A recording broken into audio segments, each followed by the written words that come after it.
बळीराजा अधिक मजबूतीनं पुन्हा उभा राहील, शासन शेतकऱ्यांच्या पाठीशी खंबीरपणे उभे, मुख्यमंत्री फडणवीसांचं ट्विट। मुख्यमंत्री आणि दोन्ही उपमुख्यमंत्री अमित शहांना भेटणार, महाराष्ट्रातल्या नुकसानी संदर्भात पत्र देणार, केंद्राकडून मदत मागणार, अजित पवारांची माहिती। मुख्यमंत्र्यांची योग्य वेळ कधी येणार, पंचांग पाहणार आहात का, शेतकऱ्यांचा सातबारा कोरा करा, हेक्टरी 50,000ची मदत करा, उद्धव ठाकरेंची मागणी।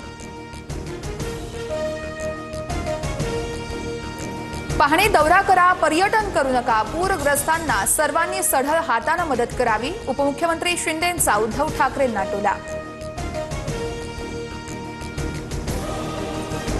मविया नेत्यांकडून फक्त राजकारण आणि पर्यटन, 3 तासाच्या दौऱ्यात ठाकरेंना शेतकऱ्यांचं दुःख काय कळणार, नवनाथ वन यांची टीका। उद्धव ठाकरेंकडून मराठवाड्यात नुकसानीची पाहणी, तुम्ही तातडीने निर्णय घेऊन मदत दिली पाहिजे, तुम्ही पुन्हा सत्तेवर यावं हीच इच्छा, शेतकऱ्याकडून ठाकरेंसमोर इच्छा व्यक्त।